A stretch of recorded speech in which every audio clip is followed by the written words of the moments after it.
I'm here this afternoon with Ken Mercer. He is on the State Board of Education, District 5, is that correct? District 5, yes. All right. Tell us a little bit about yourself, your background, and why on earth did you want to run for State Board of Education? The State Board in Texas is an elected position, which I think is important because elected people are accountable to the constituents. And I have 13 counties, about 1.6 million people. Whoa. I was a former Texas State Representative. Very good. Enjoyed that for just 2 years, and then the opportunity for State Board came up. And to be honest, I didn't realize how important it would have been. And we got involved in things like the first year was phonics, reading, going back to phonics, mathematics, of course science, and then most recently was the social studies, the history textbooks, and particularly United States history is so important. We provide the standards with all of our experts, classroom educators, experts. I brought in David Barton, for example. Very good. He's my personal expert to go through it. And we provide the standards which translate to our textbooks. In Texas, we have 5.1 million kids in public school. We have more kids in school than many states have total population. So wow. What Texas does can influence the rest of the country. Absolutely. So you just went through this process of looking at some new textbooks that are going to be coming out, I believe, now for this school year. In some places it's already begun. I understand that there was a group called Truth in Texas Textbooks that went in and kind of looked at things, found some errors in it, in the various ones, and kind of rated and this, that, and another. Help me understand, what is the process, before we even get to that point, what is the process of how a textbook is even considered? Do the publishers bring it? How does that work? When we develop a standard as a state board, whether it be Texas history, U.S. history, which is 2 parts before the Civil War and after the Civil War, or Reconstruction after Reconstruction, world history, and we develop the standards with experts, and we write what kids, we think the essential knowledge and skills it's called. Like it's called TEKS, Texas Essential Knowledge and Skills, yes. TKS. And then we go out with that to the publishers. And the publishers come back and bring us books for every section, whether it be economics, U.S. government, Texas history, U.S. history. And then we have experts come in, and I often look for, the law says we should have committees that combine of educators, business persons, and parents. Okay. And I love that because I can tell you it's the parents who have found most of the mistakes and most of the problems. So we have experts come in and review the books, put them side by side with their standards, and have they met what percentage? 50%, 75%, 100% of the standards. I personally will only vote for a book if I believe it carries 100% of the standards. That's my belief, and that's how I've been voting. I think but the experts come in, again, educators, business leaders, and moms and dads, as we state in Texas, our code, and they determine what percentage of the standards are met by these books. How many people are on the State Board of Education? There are 15 members elected throughout the state, and again, we have about 26 million people in Texas, so about 1.6 million constituents per elected state board member. Wow, that's a lot. So you create, so the group of 15 sets the standards. Is that correct? Did I understand that correct? We vote on the standards, what should be in the books. Okay. How do you figure out what the standards should be? We have a template that goes with the board. Say before I was on there, last time we did 2010. Okay. So we had a board from 1999, I'm sorry, 2000. And we look at that because history in particular grows every year. And I know when we started, we actually said, and I'm very conservative, so we did something the far left didn't like. We said, take the standards before Ken Mercer got there and tell us what do you want to add, change, and delete. Since 2000, we had 9/11. We had the election of the first African-American president, a lot of things that happened. So what do you want to add to the standards? And I remember that battle, because right off the bat is very clear. The far left wanted a clean sheet of paper. They wanted this rewrite standard. We're saying take the standards that were passed before and tell us what you want to add, change, or delete, and what is your rationale. And that was a very conservative stamp on our standards and respectful of previous boards, but it's very clear that the opposition wanted to start from a clean sheet of paper and rewrite the standards. With some of the textbooks that came in and were presented to y'all, what type of errors were found and discovered in these books? It seemed very clear, for example, 9/11 and terrorism, that the word is like jihad or ISIS or any other group. People didn't want to use that. Much like our current presidential administration, the word terrorism were not used. I felt the coverage of Israel in particular. We had one textbook had an interactive map, and the publisher fixed this, but when they covered the Middle East, guess what one nation was missing in their interactive map? Oh my. Israel. And they fixed that, and to their credit, they fixed it, but how could that happen? How could that happen? Yeah. And I remember in our standard, we talked about women in the Middle East. They couldn't find women leaders, figures, political leaders. And I said, well, what about Golda Meir? Yes. You know, now I know nothing political about Golda Meir other than she's the first female prime minister of Israel at the Middle East. That's right. And I felt, well, that should be in there. And to me, it was clear off the bat that Israel was taking a beating. There were things that were just biased against Israel. Do each of the board members look through, read the different textbooks, or how do you know what's in there? We have it's a good question because we're all volunteers. I have my own job that I work at, and there's so many books out there coming in. Mm-hmm. So we have expert committees come in. I go and review things, and I check when someone finds an error, or a question, or a problem, I can go check that. But there's so many books to read, and that's why these committees are so important. But you asked about the Triple T group, and that they're so important because, again, these are mostly some educators, but moms and dads who came in there and just said, here are the standards, here are the books. And they found things, and every problem that I found, they were right on. They found errors or omissions or sometimes maybe a bias, the way things were presented, which is equally important. Absolutely. And they did a great job. And some of the, quote, experts didn't like that, but the Truth in Texas textbooks, Triple T always called them, did an outstanding job because they documented it and they found it, if it occurred in one book, that it occurred someone else.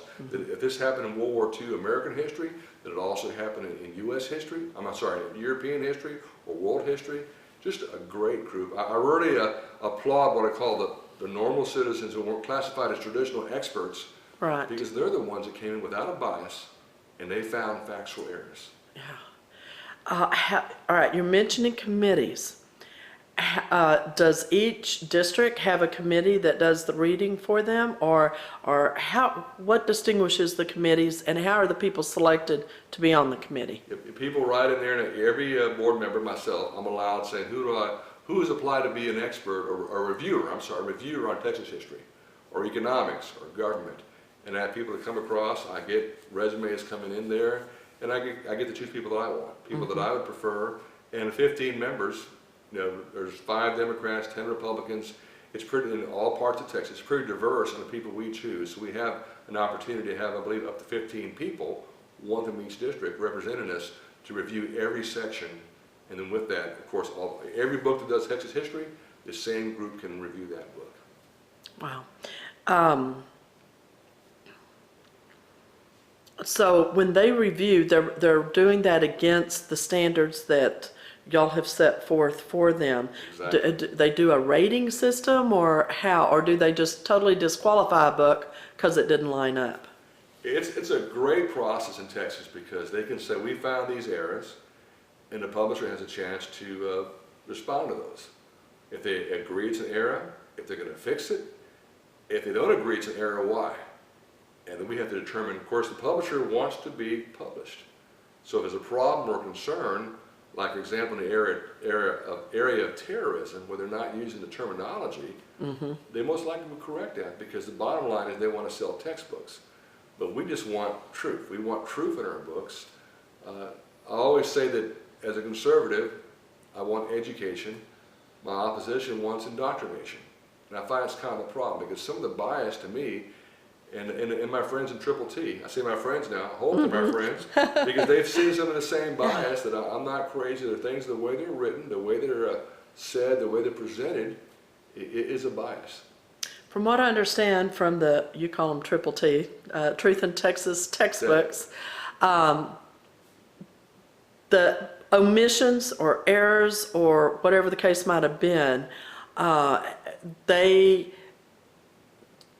listed it and rated it from poor to satisfactory or whatever, and all the different things. But the errors they found, so if my understanding's correct, that was submitted back to the publishers for them to correct.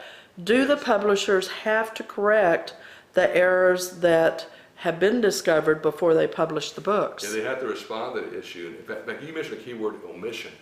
And that's critical, because people thought, well, it's not an error. No, it's, when we discussed this, you omitted certain facts. Yes. And the Triple T, again, found the omissions that were out there, which is so important. I didn't want to miss that one, because omissions is an error. Yes. And we had several arguments. When you omit certain things, that is an error.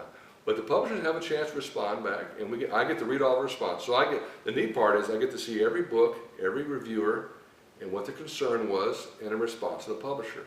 So everything is identified as being a problem or an omission or an error or a factual error. I get to see that in a resolution, and I get the chance to question the publishers too in formal hearings, saying, you know, why did you fix this, or why did you not fix this? What is your response? Why do you feel it's not an error?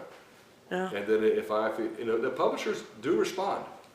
And as they saw more and more that people like Ken Mercer and my friends were looking at, you know, Truth in Texas textbooks, that were looking at the results and asking for answers, they were responding to that, which is the power of that. They were responding to those errors. And being held accountable. And being held accountable. Yeah. How often are the textbooks reviewed and changed? This happens every 10 years, every 10, whether it be textbooks, whether it be English language standards, whether it be mathematics, every 10 years we try to get them back up. And I keep saying textbooks, but I know now they're called educational materials. Oh, wow. Some things can be online too. And to be quite frank, it's another concern I have, because my background's all in the computer industry, all technology. And I know that if you have version 1.0, and we approve that, and you say, the goodness is, okay, 1.1 could say we had some spelling errors and problems you can fix. But what if 1.1 you introduce a new agenda? So, and we're passing, if you will, 1.0, the majority document. So we need to keep on watching, keep being diligent that publishers aren't yielding to other agendas and all of a sudden maybe tweaking things more than they should. What kind of agendas are you seeing? I would be, to be very frank, in World War II, and this is a AP U.S. history, and something I fought. Actually, when the standards first came out, we were fighting with the standards. When I said we didn't want a white sheet of paper, we found things like experts who thought things like kids in 3rd and 4th grade shouldn't know anything about the Liberty Bell. It was not important. Or Independence Day and Veterans Day were not really that important, and that kind of shocked me. Wow. You know, and we had to fight those things. Of course, they came back arguing that was just a preliminary draft, and I said, well, anybody's draft. Why would you take out Independence Day, Veterans Day, the Liberty Bell? I found that, and I'm not Jewish, but I'm a member of Christians United for Israel, called CUFI. And when I saw things like Jonas Salk was gone, Jonas Salk, you know, he found the polio vaccine, and all of a sudden he was gone. Albert Einstein was gone. I got a little suspicious. What's going on? Why are these leaders, you know, gone? We brought those back. I found that I got called from one of the AP, which is Advanced Placement U.S. History, concerns about that because in their system, their standard, AP means Advanced Placement for high school students. If you can take their curriculum, they think this is a college curriculum. If you can take that and pass that, you can get college credit for U.S. history in high school. It'll be the last class you ever take in U.S. history. Wow. Well, to be very frank, from 1776 to today, not one military battle, not one commander, not one Medal of Honor recipient, totally wiped out military history.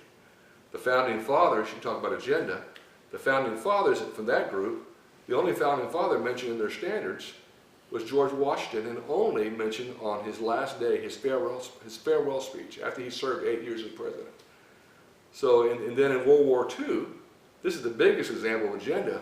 World War II, on this set of standards, again, Advanced Placement U.S. History, was about half a page of standards for World War II. And we talked about the morality of America, the United States, dropping the atomic bomb, which did happen.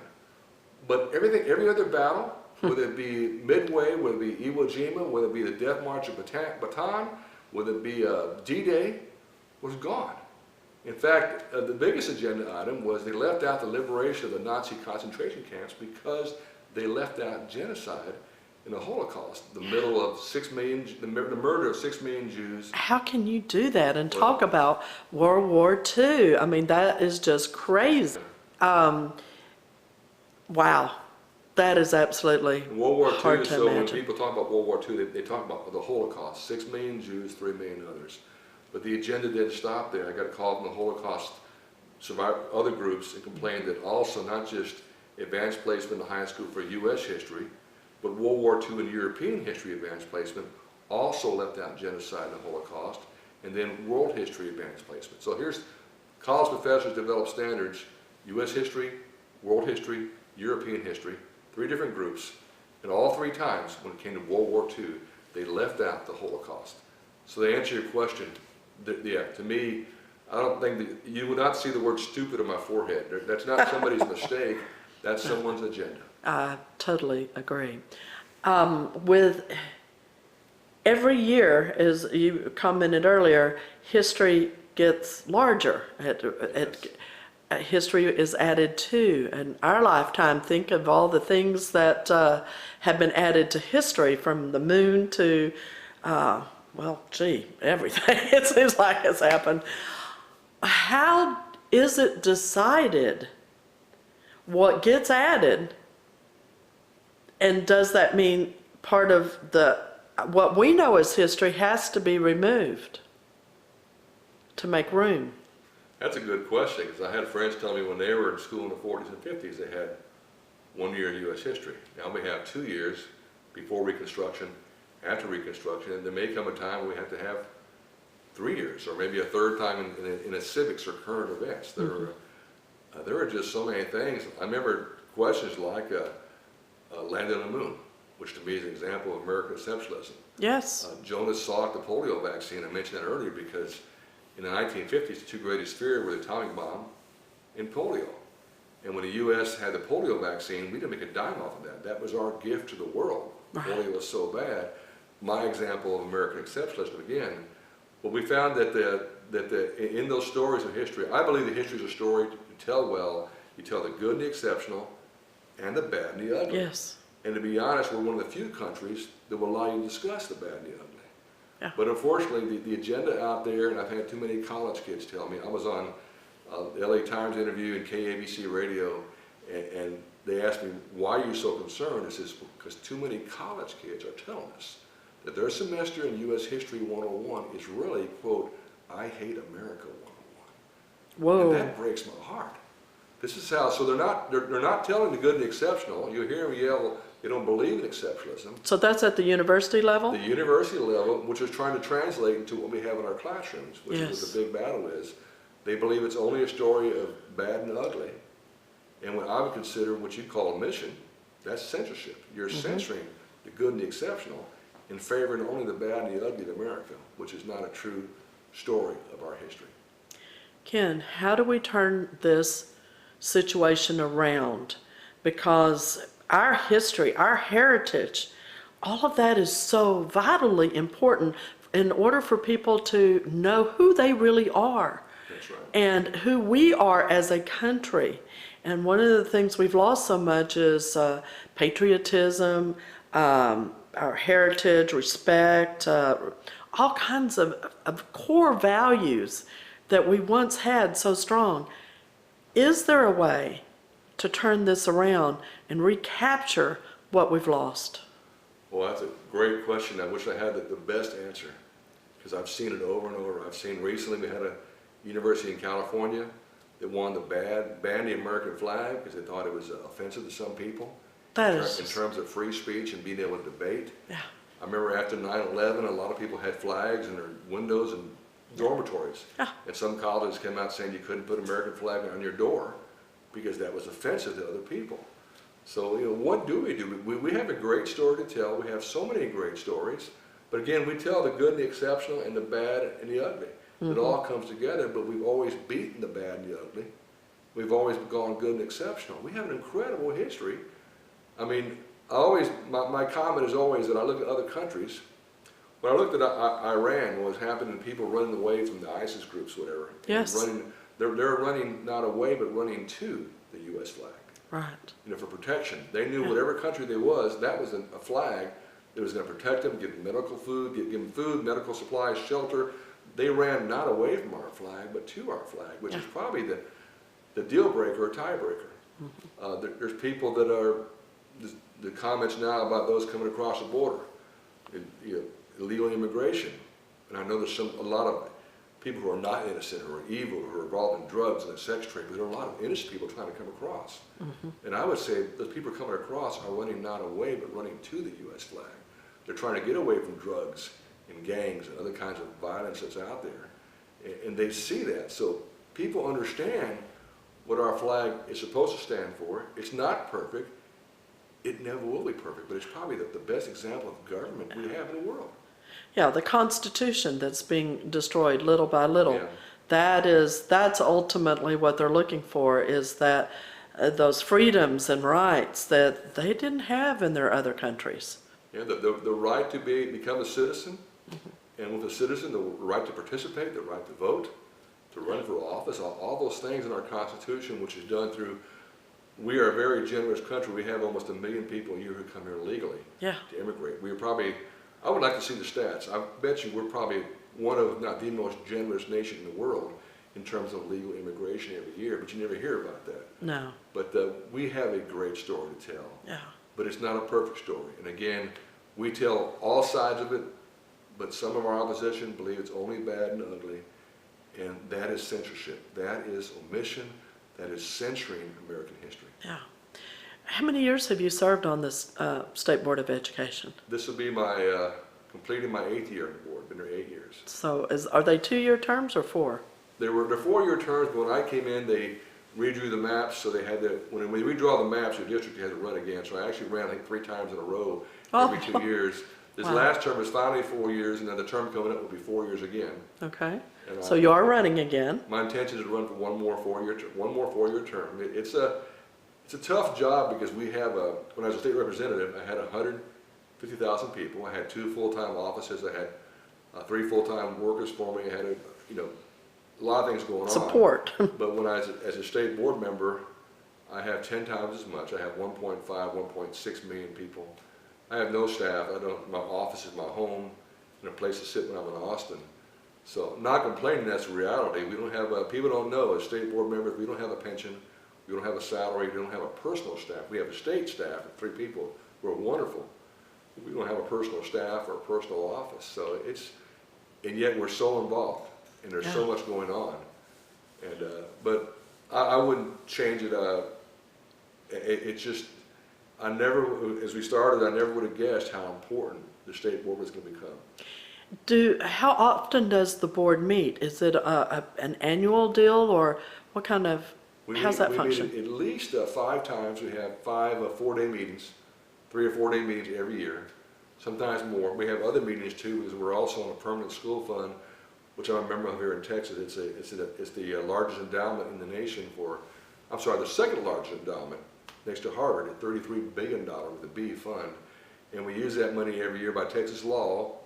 We always fight the legislators. They want to get their hands on that money. But the law says we have to grow that fund every year, and the interest we can use to buy educational materials.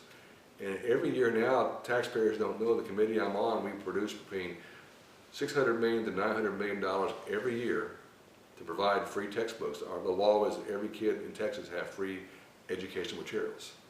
And that money is provided free every year. And I want that fund to be kept away, with all respect, kept away from the House and Senate. And we have other plans, but right now we're managing that fund. I'm proud to be part of that committee, but we do, I think, a great job of making sure we have funds out there that our 5.1 million kids in Texas have free educational materials. What kind of challenges do you see as a State Board of Education member? Media. The media, the print media in particular. Now, I fight hard, but I believe truth is a requirement. Yes. And I can tell you that my opposition, truth has not been a requirement. Every time I see a media story about textbooks, about history, you would think something like a standard that wants to leave out all military history, especially in a place like San Antonio, what we call Military City, USA. Yes. It'd be front page news, nothing. You would think problems like people leaving out the Holocaust in U.S. history, world history, and European history would be front page news. The media doesn't carry that kind of stuff.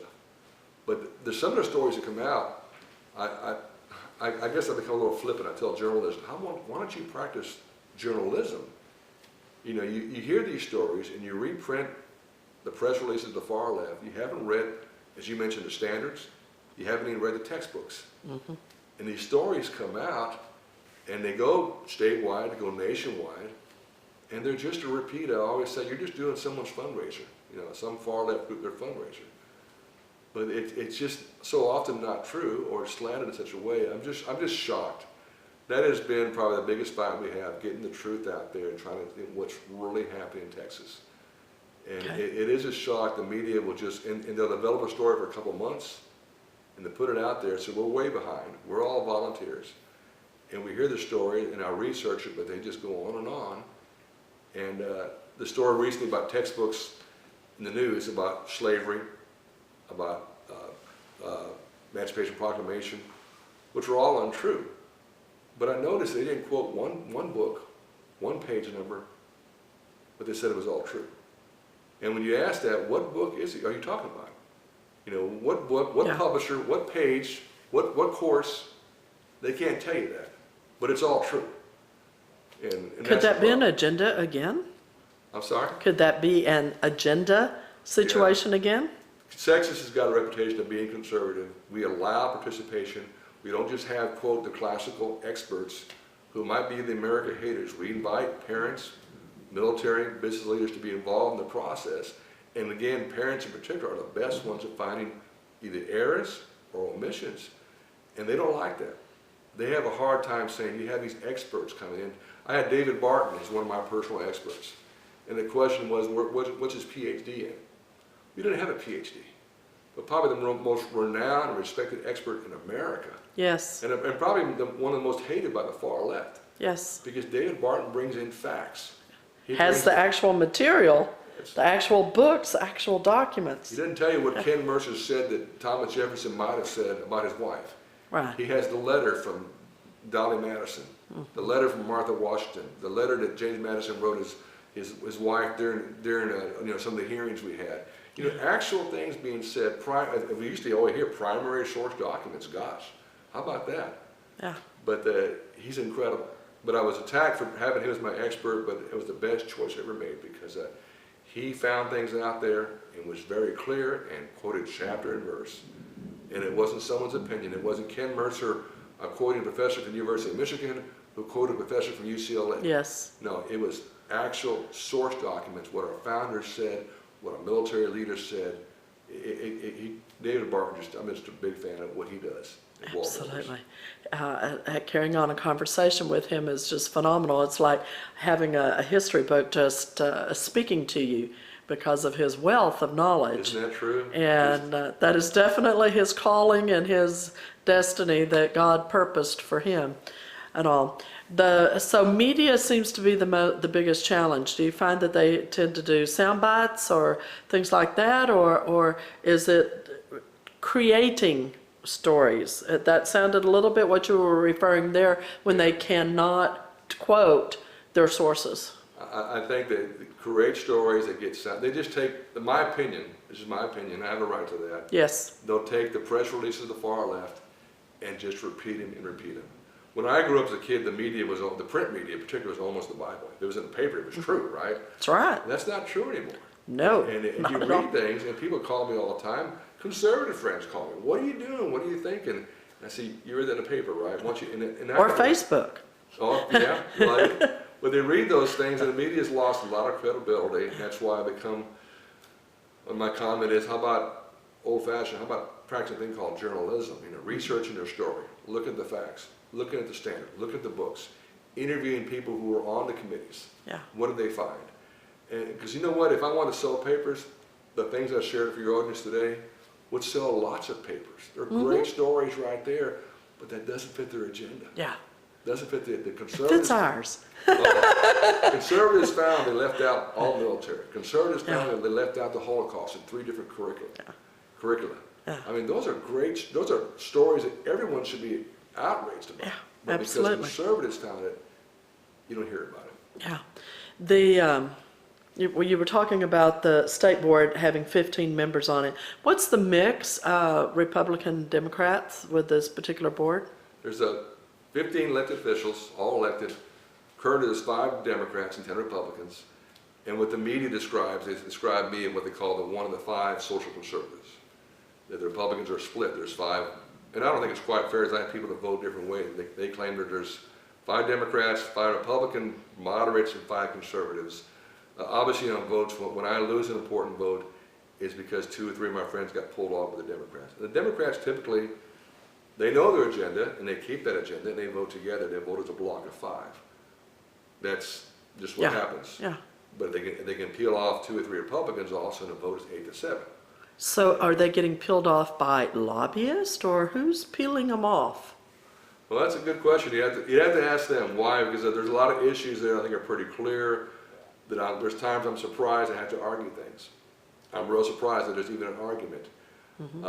When I mentioned before about in the very beginning when I first started this, and the Liberty Bell, and Independence Day, and Albert Einstein, and Jonas Salk, and Veterans Day, those are meat and potatoes kind of stuff. Like, how can anyone delete those things? And matter of fact, when I told you that they wanted a clean sheet of paper, we said, no, tell us what you want to add, change, delete. So we had the documents where they went in there and they wanted to delete these items, which is a real shock, which is very clear to their agenda, what they wanted. So are they, to your knowledge, are any of the State Board of Education members connected with certain, have certain affiliations that potentially could have agendas? That's a good question too, to have to ask. They would say that Mercer being a conservative Republican and being a church goer and being a Christian agenda. Supporter of Christian United for Israel. Yes. They might believe that I have an agenda also, and we all have our own biases, but I always say, let's talk with facts. Yeah. And as I said earlier, I fight hard, but I have a requirement, it's called facts. But I often feel that my opposition, in particular the media, facts is not a requirement. Yeah. And you ask the biggest obstacle we have, it is the print media, because they put out stuff, and where I will quote chapter verse like David Barton does, they just make a statement, and all of a sudden it's truth, and we're having to respond to those kind of things. Mentioning David Barton and his wealth of information on our foundation, our founding fathers, and the intent of how they were structuring our country and all. Do you find that much of that information is in any of our textbooks nowadays, or has it kind of just been broken down to a soundbite of this is what this person did and that's it? That's a good question, because, and I don't want to forget, you mentioned a word I thought you said a conversation, and that's, I realize when you said it, like when I go to a presentation here, David Barton speak, it's like we're having a conversation. Everyone in the audience feels like a one-on-one, but I feel this being downplayed. When I find the standards of college professors that every founding father is not even listed. Well, the teacher has, the educator has, you can always include whatever they want. But if you don't list that, you're telling me it's not important. It's not required. Yeah. If it's not important, not required, it means it won't be tested. So, I'm finding it a real problem. Things being taught, I found that they're talking about thematic things. Again, the theme of World War II, they feel, was the decision of America to drop, the morality of America dropping the atomic bomb. Like, we just decided to drop the atomic bomb. So there's a real problem. And the rest of the story, we just did 71 years now in D-Day, the greatest generation. Yes. And this is the first year, by the way, that we have less than 1 million survivors of World War II. And we're burying about 3,500 to 4,000 survivors of World War II Americans a week. Our history's being laid to rest. So you mentioned that's my concern, that we're not telling all that story. We're leaving that part out. And when I find college professors, again, and World War II is the best example, when World War II is about the atomic bomb, everything else, Nazi concentration camps, the murder of 6 million Jews and 3 million others. Well, there's other countries where they're totally denying the Holocaust even happened. And, so... that's my concern. When I've asked other groups, I said, who's funding who? And I've asked that question about when I see books where They don't want to use words like ISIS or Hezbollah Yes. or the word terrorist. When they want to leave Israel off a map, or don't mention the Holocaust, I'm asking, who are the reviewers before they come to my reviewers? Who are the ones who pulled this stuff out? Yeah. Because I know it was there before. Someone else decided that was not important. That was not what they call, the big term now is thematic. There's a theme of every history, and that's not part of the theme. That gets, so answer your question is yes, there's a lot of great history that's left out. And it is very much agenda, and again, when I open up, I believe that you tell history is a story well told. You tell the good, the exceptional, and the bad and the ugly. You learn from the good, the bad, and the ugly. You learn the whole picture, and you learn oftentimes the bad and ugly happen, but what do we do as a country to stop that, to fix that, and why are we still here as a nation? Because we stopped those things. Yeah. And but there are those, definitely, their agenda is only the bad and the ugly. Do you think some of it may be coming down from the university level because of what you were saying and how they just totally seem to have their own agenda? Yeah, unfortunately, like I said, too many college kids are telling me, especially some of my military who go back to college or enlisted to go back to college. Oh. That again, their long semester in U.S. History 101 was really, I hate America 101. It's horrible. And they're just, it's so down. And I said, what about, you know, again, what about the Bataan Death March? What about the liberation of the concentration camps? What about D-Day? What about the Battle of Britain, the Battle of France? What about all the occupied countries by the Nazis who are now free? That's not, they consider that to be a conservative agenda. And yet their agenda is only the morality, quote, the morality of America dropping the atomic bomb in Japan, which is a true thing. That is the bad, that's maybe the bad and the ugly, but there's also a good, and why did it happen? Yeah. That was not an easy decision. No, not at all. For clarification in my own mind, you said the textbooks are reviewed every 10 years. Is there a different kind of topic that's done each year, or is it just all of them done all in one year? Well, we'll try to do, for example, we'll go like English language arts, reading, writing, then we'll do mathematics, you know, every grade level. A different year, the following year? Algebra, everything. We'll do science, biology, chemistry. And it's funny how God works, because I never realized how, when we did, I'm a big fan of phonics and going back to phonics, as most parents tell me, why don't we have phonics so our kids learn how to read? That was a huge battle. Mathematics, another huge battle, fighting what is now known as Common Core. Yes. And Common Core English and math, and then fighting science, and then social studies. Every battle kind of prepared you for the next battle. And some of the stuff that happened was just done in the science theater. I'm pretty much we should ask questions. Kids have the right to raise their hands and ask questions. And my opposition, who will tell you that things like global warming is a fact, that's just it. Well, my problem is if kids do not have the right to simply ask their question in class, raise their hand in class, and ask an honest question, then we're no longer living in a place called the United States of America. Yeah. And that is my fear. When I have people, either they agree or disagree with me, I want you to ask questions, because the fancy term is the transfer of knowledge. That's how you learn, by asking questions. Yes. But if we're telling kids you can't ask questions in math or English or science or history, social studies, then that's someone's agenda, and that's wrong. And that should never happen in a place called the United States of America. Wow, well said. For my audience that's listening, if they want to get more involved, what do you encourage them to do? I would get involved with Triple T, the Truth in Texas textbooks, which I think will be going other states too, because they have a template of what works, how they train people, how they review things, how they make sure they didn't go, they just had a method to follow, a process. They made sure they were clear, they were documented, they were factual. I wish my opposition were clear, transparent, documented, and factual. But they follow that, which is why I applaud them so much. And I take issue when someone comes up and one of my colleagues will ask you and say, if your name is, like my wife, Rosalia, they would say, Rosalia, have you ever taught in the classroom? Do you have a degree in education? I said, well, this is a parent or a business leader. Yeah.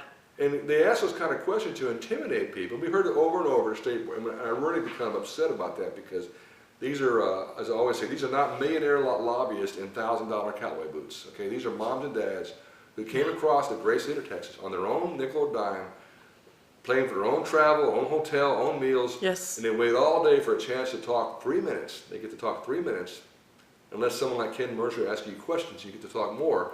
But and to come that and for all my colleagues to talk about how we need parental involvement when parents come and ask questions, particularly in U.S. history, to be insulted and ask like, well, what is your degree? What is your background?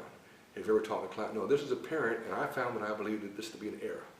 Yeah. A factual error or an error of omission, and we should address that. So I applaud those parents, and they need to be involved in Texas, other states too. You ask how can we change that? It's parents getting involved. And I would say one other change might be state by state, if we got away from appointed state boards. In Texas, there's a movement to get rid of elected and go to appointed people. We need people who are accountable. Yes. An elected person has to stand before you and tell you why they voted. An appointed person will say, I don't have to be in your camera. Right. I don't have to talk to your Tea Party, your women's group, because I'm appointed. But an elected person is accountable. Yeah. And that's it. So I would encourage more states to move toward elected state boards and parental involvement. And the triple T model, that should be cloned and copied throughout the country. Yeah. And get parents involved. Yeah, they can look at it at truthandtexastextbooks.org, I believe is their website. I'll double check myself though and put it at the bottom of this video. Are all 15 positions coming up for re-election, or is that also staggered over It's the years? staggered. It's usually like 8 and 7. I think this time 8 of us are up in 2016. 7 of them ran in 2014. So it should be staggered. Yes. Okay. It's like a Senate year. Just like, well, in fact, it's what it's modeled after. The senatorial, we're staggered. Okay. So the people listening and your constituents and others across the state, they need to look at who's been representing them. How did they vote? Is there a way for them to find out how they voted or handle things on these textbooks? Yeah, wish there were more. I have some great conservative groups that come out with scorecards from the Texas House, Senate, U.S. House and Senate, and they'll list anything from any issue and how they felt was the conservative way to vote and how someone voted, or how someone who claims they're conservative, how they voted. Right. I wish we had more scorecards in the State Board of Education. Okay. Is there any currently or not? There have been some questions about like who you voted for, maybe for a vice chair, or how you vote on certain books, or vote on certain charter schools, or there are some votes out there. I will often call for a record vote because I want a record out there. Yeah. And especially if an issue I know I'm going to lose, I want a record vote because I want people to understand, because explain why. Yeah, exactly. Why you voted this way, and to make sure we're not doing as you question, is this a lobby group? Is this who's having you vote this way? Yeah. And people should be accountable and to be able to explain their vote. That's a key thing. And there are some times maybe where your constituency, you vote for your constituency. They feel a certain way, and they're strong on that. But you want to make sure, because my joke is always, I don't have that many constituents who live in the capital. Most of them live in San Antonio, New Braunfels, or Orlando, Texas, or San Marcos, you know. So all the ones in the $1,000, the $1 million lobbyists and $1,000 cowboy boots, they're probably not in your district.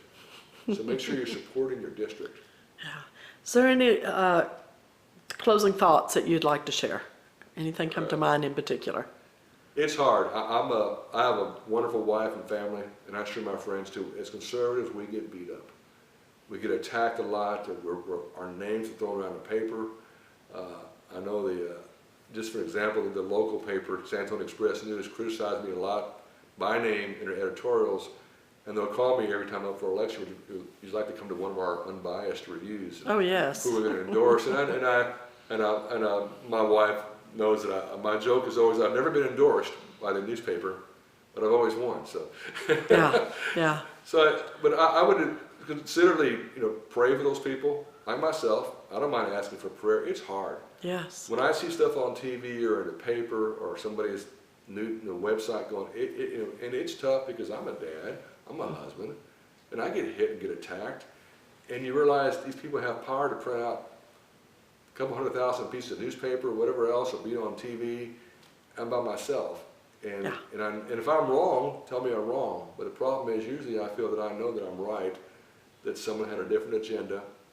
They have more money and power to promote that agenda, but they can't tell you again what book or what page or what course. So pray for us. It is hard. It's a volunteer job. It's all volunteer, but I think the reward is just we're fighting for kids, for all kids. Yeah. Ken, thank you so much. One, for taking the time and giving of yourself to be on the State Board of Education. But thank you also for your time today to share with my audience, to begin educating them about what the State Board of Education does and the challenges that it faces. Let me thank you. This is like good therapy for me. So send me your bill for therapy. Thank you very much. I appreciate it. Thank you so much.